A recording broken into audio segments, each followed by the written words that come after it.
Going to start off with a real nice instance here. Shadowfang Keep, right to the S tier. Debatably the best dungeon in Classic. The only problem with it is the huge level gap you have. The starting monsters are like 18. I think Argal's like 25, 27, something ridiculous like that. Only glaring problem with Shadowfang Keep. Other than that, you got your classic spooky dungeon castle theme here. You can go outside, you fight ghosts. There's like a kitchen. It's great. It's got some good caster loot. It can last you a long time. Next one, Ragefire Chasm. Really basic. It's not bad. It does what it needs to do. We're going to put it at the C tier. It's not remarkable. It's fairly memorable as a first dungeon, but that's about all it is. The loot is not great. There is a lot of quests that send you here, so it can be a huge boost to your leveling. You can get some decent items out of it, but you can skip it just as easily. I mean, you basically can just skip this and level without running it because it's so low. Yeah, you get the point. It's just very vanilla and basic. Now, on the same front, we've got the Stockades. Same thing as Ragefire Chasm in my book. Very vanilla. It's even got worse loot than Ragefire Chasm. I think it has some decent quests. I don't play Alliance. Well, I haven't in a long time, so I don't really remember. So for me, basically, it is basically the Alliance Ragefire Chasm. Now, next one, Dead Mines. Like I said, I haven't played Alliance in Classic, but I did play some private servers. Allegedly, I did play back in old school vanilla. Love me some Dead Mines, right up to the S tier with Shadowfang Keep. You know, it's got the Goonies boat. It's got Mr. Smite. He hates the landlubbers. You got your Van Cleef quest line and themes and stories and all that good stuff. Near perfect dungeon. Half of it's just a random cave, but you know, hey, the ending saves it. Plus it's got, you know, a goblin. It's got a foundry of goblins, and like I said, the Goonie boat, you know, it's got an actual exit, which most of these don't. But yeah, you know, it's just cool. Like, you can't complain about Dead Mines. Now, talking about caves, Wailing Caverns. Wailing Caverns, I don't hate it as much as most people do, but it's really long, and for some people it's their first dungeon. It could leave a bad taste in your mouth. It's a little vanilla as well. You see what I did there? I mean, it's not awful. I think a lot of people would put this in the D tier. I'm going to put it in the C tier. It's not as plain as Ragefire Chasm and the Stockades, but it's kind of too long. People get lost in it sometimes. I don't know how. It's like got two sides. It's got some decent loot in it, but it overstays its welcome for sure, and it's just a cave. Like, it's got some pretty parts. I mean, you can see a waterfall and stuff, but it also has platforming in it. And if somebody doesn't, you know, succeed at that platforming, you get to wait on them for about 10 minutes. If you have a corpse run, you get to wait on them for another 10 minutes. Like, this can be an all-day ordeal in Wailing Caverns. Sometimes I like doing it, and sometimes it's a huge hassle. Sunken Temple. We're going to talk about overly long dungeons and confusing dungeons. We got Sunken Temple. Some people may place this higher. I think it's D tier. If you go in there with people that don't know what they're doing, you can spend all day in there again. It's got some good loot, but a lot of it has the randomized stats. So for one, it's boring loot, and two, like, it's really hard to farm it. Now, it does have a giant ghost dragon thing. It's got the Hakar event, so it's got some upsides, but I do think it does rank among the worst dungeons in Classic WoW. Now, talk about some good dungeons here. We've got Blackrock Depths. You know, I think a lot of people love this more than I do, but just for what Blackrock Depths is trying to do and what it does succeed in doing, I kind of have to put it at S tier. Like I said, you know, there are a lot of things that could be done better in Blackrock Depths, I think. But as far as the word dungeon, this one captures it more than anything else that's ever been done again in WoW, as far as I'm aware, and as my opinion goes. It's a little bland visually. I mean, by the time you're done with Molten Core and Blackwing Lair and like the 15 Blackrock instances as well, you're kind of tired of seeing stone walls and gray walls and dwarves. That's just my opinion. You know, that's just kind of how Classic is. A lot of the in-game dungeons are very visually similar, and you kind of don't really get out of that same Blackrock Mountain aesthetic until ZG or AQ. So it kind of overstays its welcome. But as far as Blackrock Depths, it's not really responsible for that in and of itself.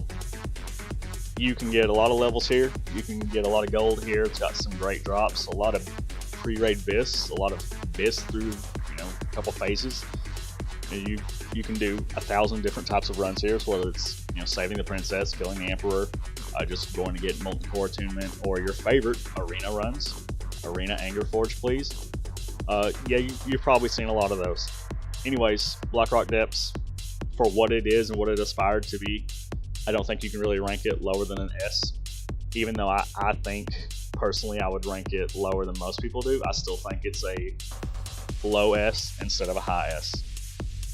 Now, Scarlet Monastery, maybe a little contentious. The Scarlet Monastery is, I think, the first winged dungeon in WoW, really anyway. I think a lot of people have fond memories of it. I think that I've just kind of ran it to death. You know, from 30 to 40, basically, the questing kind of dries up. The zones aren't super interesting. You know, the leveling does slow down a little bit. So a lot of players, I think they tend to spend a lot of 30 through 40 in Scarlet Monastery. Especially, you know, if you've got the mage leveling meta going on in Classic WoW right now, but that's its own deal. Anyways, it's got a lot of good loot. The Scarlet Crusade's kind of cool. It's a little bland, but that's really all I can say to it. You know, if you don't want to spend all day in the dungeon, you can just do some Cath runs or whatever. And if you do want to spend all day in the run, you know, you can just do all of it. Scarlet Monastery, for me, I'm going to put it at A tier. Maybe some people will put that at S. Maybe a few people would put it at B. I don't think you could really go lower than B because it's solid. Now, something that is a little contentious, even more so than how I feel about Scarlet Monastery, is Moradin, however you want to pronounce it. I actually like this instance a lot, personally. Yeah, it's just a giant cave, but in that cave, they find ways to make it a lot visually different. Like, it's almost like 3 instances in one. You know, you got your purple side, which is, of course, purple. It's got your demons and stuff, you know. And then you got orange side. You know, it's orange. It's got plants. I actually think it's pretty aesthetically pleasing on orange side. And then you got your big boy area, the princess runs. Back in the day, seeing the waterfall and how huge that area was, it was pretty impressive. Like, I'd almost call the moment you run down the waterfall, and by run I mean jump. That was very memorable for me back in the day. Running through it again on Classic, it doesn't quite have the same oomph anymore. But I do like Moradin probably more than a lot of people do. It's got some great loot. You probably don't run it like you would Scarlet Monastery or Zul'Farrak, but I like it. It's hard to get a legitimate run from Moradin nowadays, and that kind of is a shame. Even though it can be like a 2-hour affair, like I do think it's one of the better instances, but that's probably the most personal opinion of any of these dungeons. I think a lot of people just don't like Mara, and that's cool. It's got some great loot, some pre-raid biz stuff, the princess, the lore, and all that kind of stuff. It's interesting, if nothing else. Anyways, I'm going to put it at A tier. I can see a lot of people putting it at C or D tier, but personally, I just like it. I mean, that's all you can say, right? Black Fathom Deeps. Aesthetically, I like it a lot. It's really pretty. It's got some water in it. You know, we love water. I don't like the platforming. It's really stupid, and like, I don't know why it's even there in the first place. I don't really like being underwater, which, you know, Black Fathom Deeps doesn't really have a lot of water, but still, you know, the parts that are in the water kind of suck. The bosses are a little whatever, you know. It's got a good few pieces of loot. It's got a very nice wand that you can get out of a quest. But for me, the best part of Black Fathom is just the way that it looks. That's all I can say for that. I'm going to put Black Fathom at a C. And by C, I mean B. I do think it's better than these bland dungeons, and it's not quite as frustrating as Welling Caverns. It is for a horde player kind of out in the middle of nowhere, and if there's any PvP going on or whatever, you can spend longer trying to get inside the dungeon than you can spend doing the dungeon. So it's kind of a nightmare, and if you try to get a group together and somebody doesn't actually have the flight path to it, it's ridiculous, like how long it takes to get the whole group there. Anyways, that's not really completely on the dungeon, but it's not super remarkable to me. I enjoy doing it, maybe enjoy doing it once or twice whenever I run an alt, but that's about it. Now Gnomeregan suffers a lot of the same problems that Sunken Temple and Welling Caverns does. It's pretty labyrinthian. See, I can use big words. Yeah, I know you're impressed. It does have some really nice leather pants from a quest. It has some decent cloth boots, and you can get the cloth helmet off the end boss that mine controls for novelty. That's great.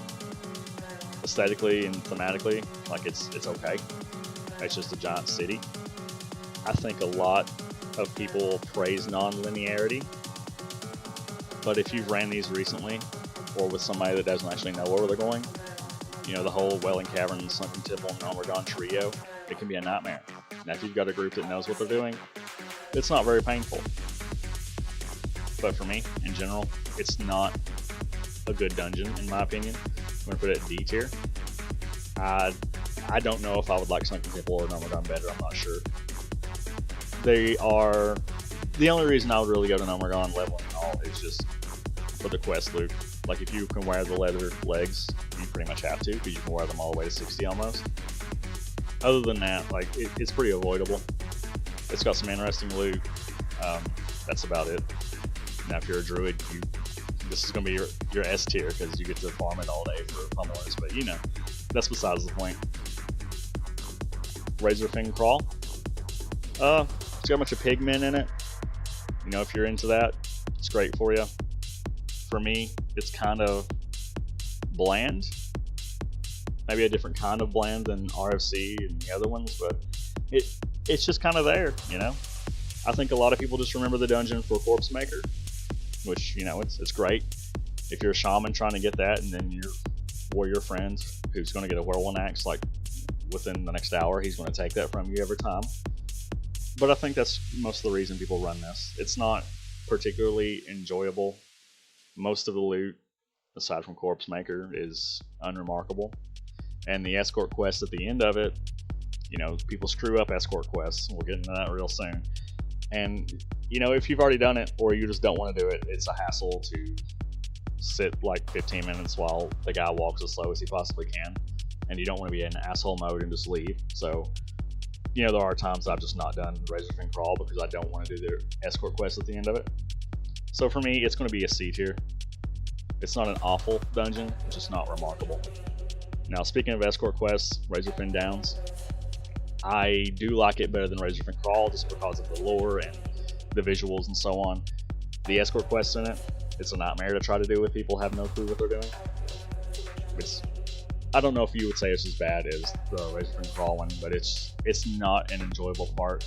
Escort quests in any game usually aren't done very well, and the ones that are in WoW in the dungeons are a hassle because everybody has to be on the same step. One guy being an idiot ruins it for everyone, and then you've got 10 minutes of downtime, or somebody's getting pissed or whatever. Aside from that, the dungeon does have some loot that's awesome. It's got a giant abomination boss. It's got your Kel'Thuzad wannabe. It's got a giant bone pile and some dancing skeletons. So, you know, just for that kind of stuff, it puts it above these C-tier dungeons. But for me, I don't think I can put it better than a Beep. It's pretty much a Black Fathom Deeps for me. It looks cool, but there's a lot of glaring problems with it. Lower Blackrock Spire. Personally, I don't really like it. Don't like it at all, really. You know, if you're trying to be a caster and a healer, half the mobs in here can silence you, and then you get yelled at. In Classic, I do believe one of the pulls right across from the bridge is bugged, or my tanks suck at pulling, because it pulls half the instance the whole time.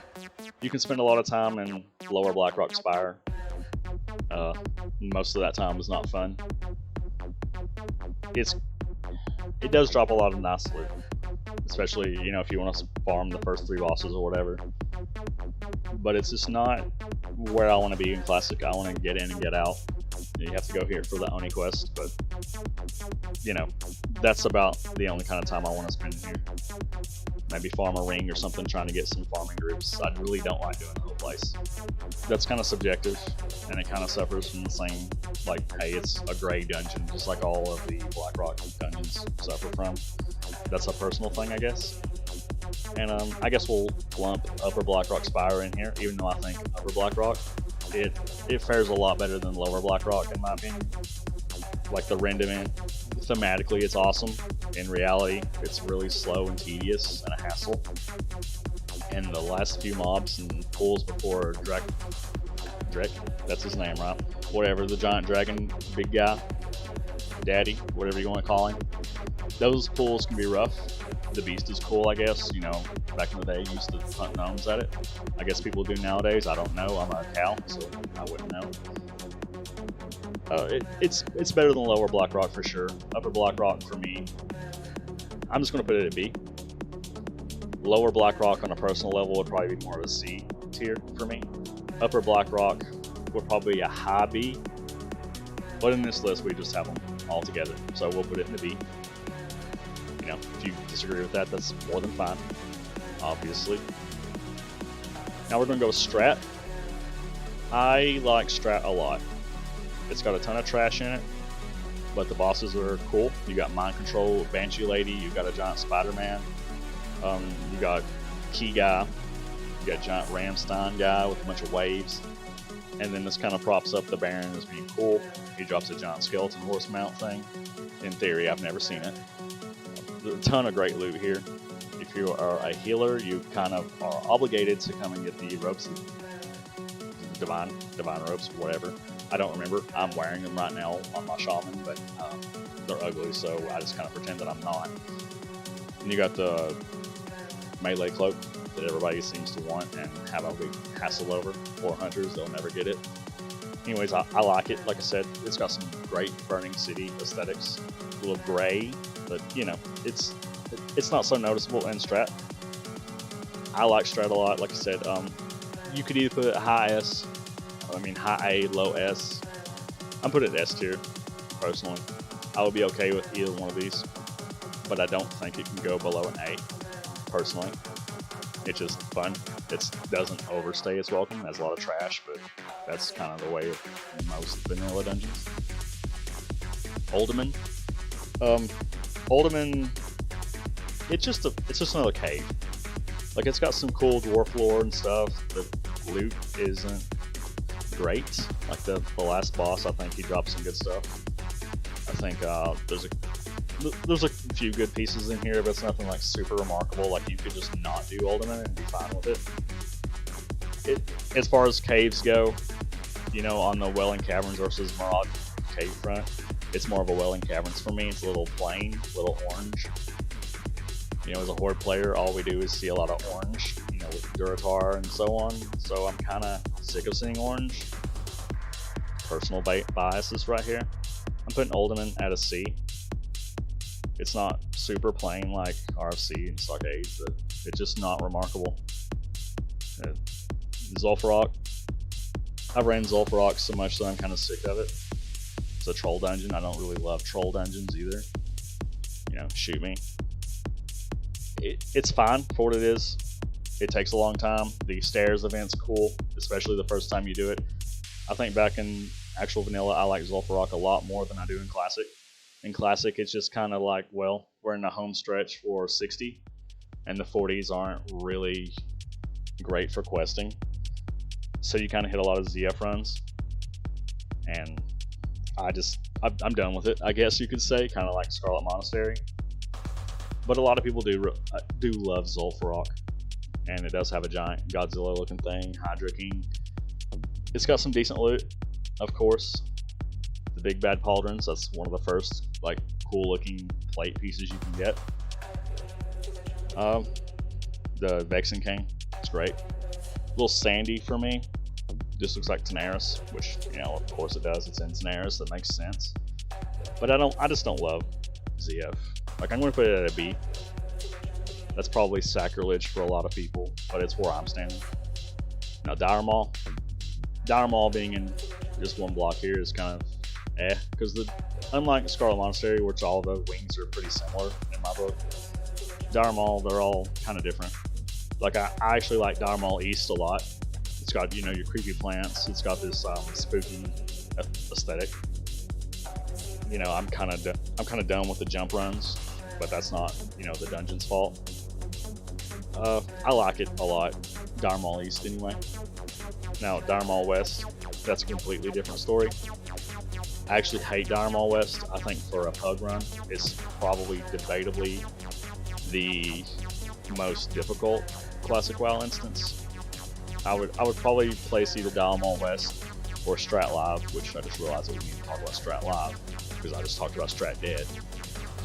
I would place one of those as being the most difficult 5-man in Classic. I don't like Dire Maul West. Now, Dire Maul North, hey, if you like ogres, there you go. A little plain for me. But Dire Maul North is whatever for me. It would be a C tier. Dire Maul East, I would put it high A. Personally, I like it. It's just kind of an aesthetic thing. Aesthetics can go a long way. Dire Maul West, I don't personally like it. It would not go above C tier for me. Probably personally on that level, it would go D tier because I just do not enjoy running it. And Mindtap Taliesin never drops, and that hallway is hell. Anyways, we're gonna put this at a B, just because that's, I guess, where they would all average out. Now, Strat Live, I do not like Strat Live the same that I like Strat Dead. I do still like it. Like I said, it's one of the most difficult dungeons, but it's difficult in a good way, whereas I think Dire Maul West is difficult in a bad way. Which I don't really know how to explain that. Plus, it's got Timmy the Cruel in it. It's great. Drop some nice recipes, and you could always love farming the orbs, but you're usually going to have to pay for a tank to come here. It's a good thing if you are a tank, I suppose. Strat Live, it doesn't really hold a special place in my heart. It's just another dungeon. So there's my commentary on that. Hope you enjoyed it. Scholomance. I like Scala a lot. The only problem I have with Scalo is the room up to Jandas. Most pugs and most groups in general just do not want to do that, and I don't blame them. Like, that trash is god awful. Other than that, I like Scholomance a lot. You got a ton of bosses, it drops a ton of good loot. It's great for rep farming.